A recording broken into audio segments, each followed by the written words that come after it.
와신상담. 지금으로부터 2500년 전의 춘추 전국시대 오나라와 월나라 간의 전쟁을 통한 피비린내. 나는 전쟁의 연속이 있었다. 이 속에 나오는 고사성어가 와신상담이다 섭해서 잠을 자고 쓸개를 맛본다는 의미를 담고 있다. 속 깊은 의미는 복수를 위해서 각오를 다지고 패배와 굴욕의 통한을 잊지 않고 삶을 살아가는 자세를 일컫는 것이다.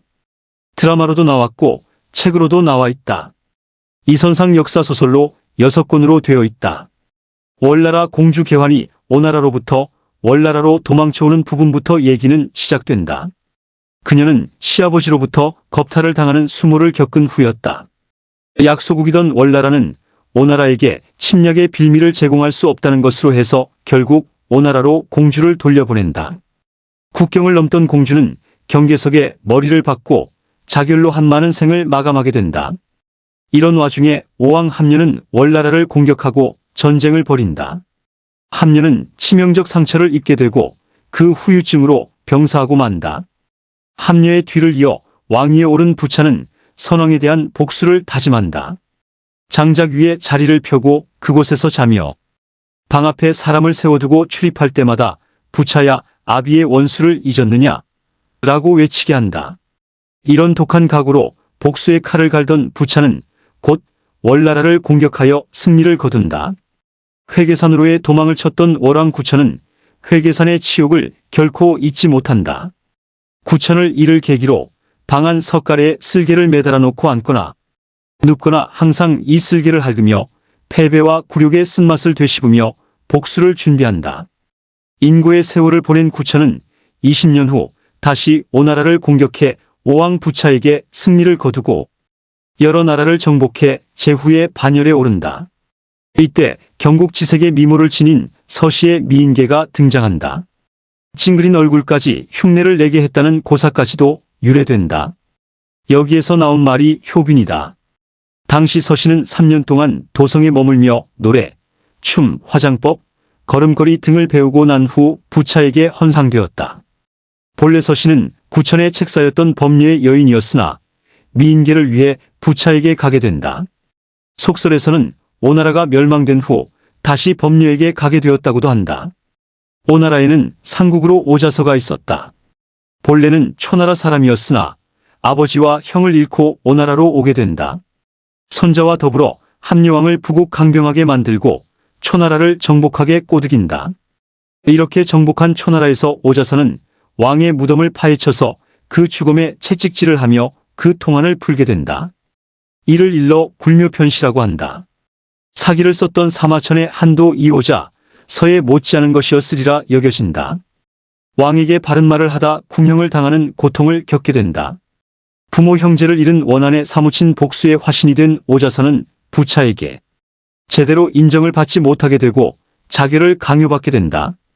자신의 처지가 곤궁하게 되자 아들을 제나라로 보낸다. 친구였던 표씨에게 맡겼다. 그의 이름을 왕손으로 고치고 평민의 신분으로 오씨의 제사를 보존하게 했다. 그러자 간신백비는 국내에서 뜻을 이루지 못하니 외부의 제후들과 사귄다. 또는 마음에 깊은 앙심을 품고 있다. 라는 등의 혐의를 씌워 총루라는 검을 보내 자결을 하게 한다. 그는 유언으로 내 누나를 뽑아서 오나라 동문에 걸어놓고 시신은 가래나무 아래 묻어달라. 틀림없이 월나라 군사가 쳐들어올 테니 자기 눈으로 직접 월나라 군사가 오는 것을 보고 무덤에서 자란 가래나무로 오왕을 묻을 관을 짜라는 뜻이었다고 한다. 오왕 부차는 경노하여 오자서의 시신을 말가죽으로 만든 자루에 싸서 강에 버린다.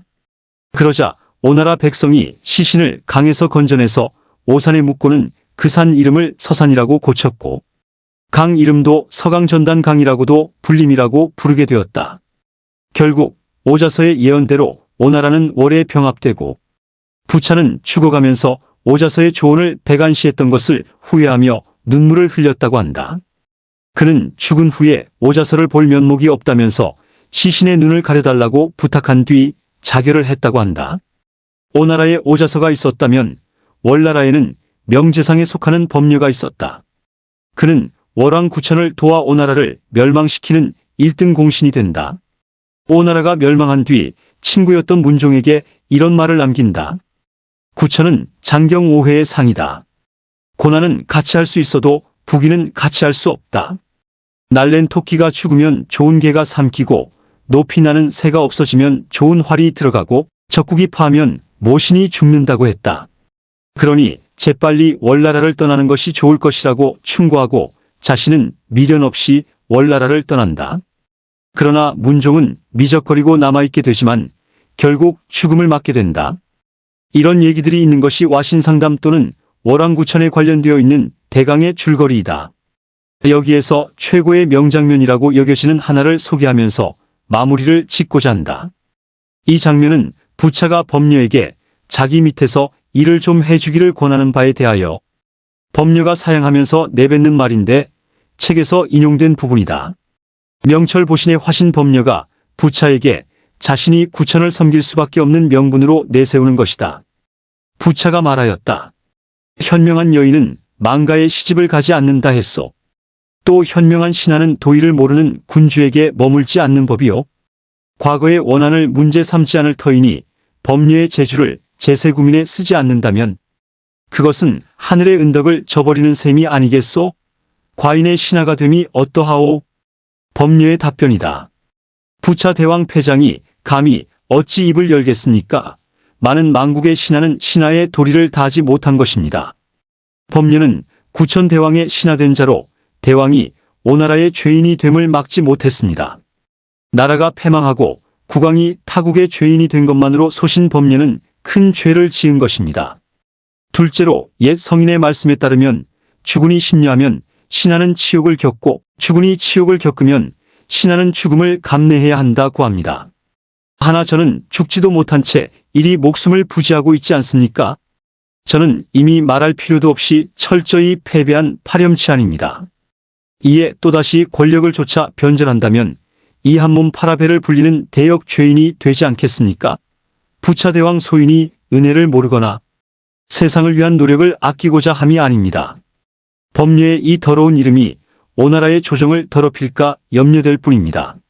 세상을 사는 이치나 지혜를 이 와신상담 속에서 충분히 배울 수 있고 느낄 수 있을 것이다. 굴욕과 모멸 속에서 복수를 위해 평생을 노력했던 옛사람들의 세상을 사는 모습을 보면서 어떻게 세상을 살아야 하는지를 뼛속 깊이 느껴보게 된다. 목표를 갖고 그것에 한 발 한 발 다가가기 위해 끊임없이 자신을 담금질하고 일념으로 대업을 이루어가는 것에서 사람의 삶의 묘미와 천리를 깨달을 수 있지 않을까.